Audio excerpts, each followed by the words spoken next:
민주주의의 치유의 보루는 깨어있는 시민의 조직된 힘이다. 봉하마을 노무현 대통령의 묘비석에 새겨진 그분의 어록입니다. 뛰어난 논리를 바탕으로 좌종을 휘어잡는 웅변가의 면모도 대단하지만 사실 그의 숨겨진 매력은 옳고 그름에 대한 직관적 판단입니다. 그는 자신이 갖고 있는 직관적인 판단을 통해 민주시민들이 깨어나게 만들고 깨어있는 민주시민에게 조직된 힘의 중요성을 설파합니다. 영웅주의에 매몰되어 위대한 지도자를 그리워하는 시대는 어찌 보면 민주주의라기보다 전체주의에 가깝다고 볼 수 있을 것입니다. 한 사람의 영웅적인 역할로 민주주의가 완성되는 것은 아니라는 것입니다. 결국 시민의 조직된 힘을 통해 훌륭한 지도자가 태어나는지도 모르겠습니다. 민주주의에서 역사를 만들어 온 것은 노무현 대통령의 말씀처럼 깨어있는 시민입니다. 오직 시민만이 민주주의를 더 발전시킬 수 있습니다. 이제 조직된 힘으로 4.15 총선을 4.15 혁명으로 만들어 봅시다. 오늘의 뉴스 브리핑을 시작합니다. 첫 번째입니다. 세월호 침몰시키자. 광주는 5.18 제사에 매달리는 도시. 미래통합당 광주 국회의원 후보 주동식 발언 논란입니다. 제21대 총선 광주 서구가 배출만 미래통합당 주동식 후보가 과거 세월호를 침몰시키자는 발언을 한 사실이 알려지며 논란이 일고 있는 가운데 그 발언이 또 다른 논란을 불러일으키고 있습니다. 지난 8일 광주 방송을 통해 송출된 후보자 방송 연설에서 광주는 1980년대 유산에 사로잡힌 도시, 생산 대신 제사에 매달리는 도시, 과거 비극의 기념비가 젊은이들의 취업과 출산을 가로막는 도시로 추락했다라고 주장해 논란이 확산되고 있습니다. 그자는 또한 광주와 호남이 김정은과 시진핑의 하수인이 되려고 피 흘려 싸웠느냐라며 엉뚱한 질문을 하기도 했습니다. 이에 앞서 주동식은 2018년 8월 자신의 페이스북 게시물에 일자리 창출 고민할 것 없다. 앞으로 세월호 하나씩만 만들어 침몰시키자고 말한 바가 있습니다. 이어 진상조사회 등을 잔뜩 구성하면 일자리를 얼마든지 만들 수 있다고 덧붙이기도 했습니다. 주동식은 광주 출신으로 대표적인 친일 매국노 중 한 명입니다. 반일 종족주의라는 책을 쓴 이영우가 함께 유석준, 주동식은 친일 역사연구의 3인방이라고 불립니다. 광주 출신자도 보수적인 성향을 지닐 수도 있습니다. 하지만 자신의 고향에서 일어난 광주의 비극 5.18 항쟁에 대해 지극히 폄훼하는 발언을 하며 제사에 매달리는 도시라는 막말을 한 것입니다.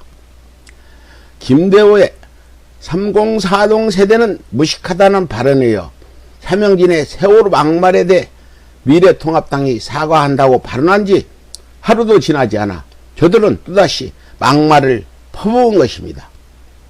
저들의 사과는 순간을 모면하기 위한 용도이지 진정성 있는 사과가 아니라는 사실을 알아야 합니다.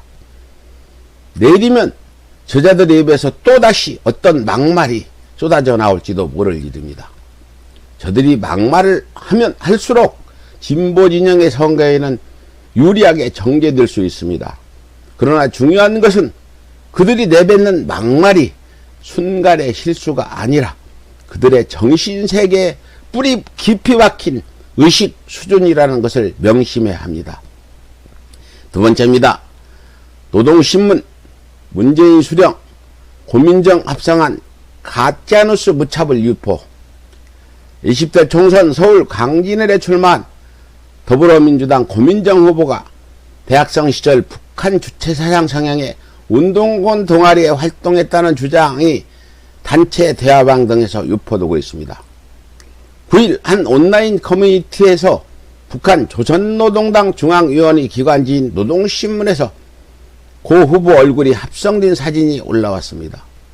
노동신문에는 위대한 수령 문재인 동지의 혁명 업적은 사회주의 남조선 승리적 전진과 더불어 깊이 빛날 것이다라는 글과 함께 고민정 후보의 얼굴이 배치되어 있습니다. 이에 대해 고민정 후보 측은 대응할 일고의 가치도 없다고 일축했습니다. 참 재미있는 세상입니다. 아직도 이런 시대 주사파 관련 찌라시가 통한다고 생각하는 모양입니다. 이런 가짜를 만드느라 내사에 노고가 많으신 수고 꼴통 여러분, 상식이 있는 지성인들은 이런 걸 보고 웃기고 자빠졌네라고 표현합니다. 세 번째입니다. 미국의 대선 민주당 바이든이 트럼프에 앞서 버니 샌더스 상원의원의 중도 하차 선언으로 사실상 미국 민주당 대선 후보로 조기 확정된 조 바이든 전 부통령이 맞상대인 도널드 트럼프 미국 대통령을 오차범위 밖에서 앞지른 여론조사 결과가 나왔다고 미국의 언론들이 일제히 보도했습니다. 미국의 대통령이 어느 당에서 나오냐에 따라 각국의 이해관계가 첨예하게 대립하는 상황이라 미국 대선은 세계 모든 나라의 주요 관심사인 것만은 분명합니다. 하지만 미국의 대통령이 누가 되더라도 결국 자국의 이익을 위해 일을 하지 다른 나라의 이익을 위해 일하지 않는다는 사실을 분명히 인지해야 합니다. 미국을 찬양하고 숭배하는 추구 세력도 그 점만은 분명히 인지하시기 바랍니다. 예, 마지막입니다. 김종인 더불어민주당 찍어달라고 민주당이 첩자를 보냈나? 김종인이 지원 유세 중 더불어민주당이 국회 과반 의석을 차지하도록 국회에 보내달라고 호소하는 해프닝이 벌어졌습니다. 그는 2016년 총선 당시 더불어민주당에서 비상대책위원회 대표와 선거대책위원장을 맡아 민주당의 승리를 이끈 바 있습니다. 김종인은 1940년생으로 우리 나이로는 이미 80이 넘은 고령입니다. 나이가 많다 보니 정신이 오락가락하는 것일까요? 민주당을 찍어달라고 호소하는 것이 그닥 나쁘지만은 않지만 그쪽 핑크당에서 간첩으로 오해받고 있지는 않나 모르겠습니다. 예, 이상 10일 뉴스 브리핑을 마칩니다.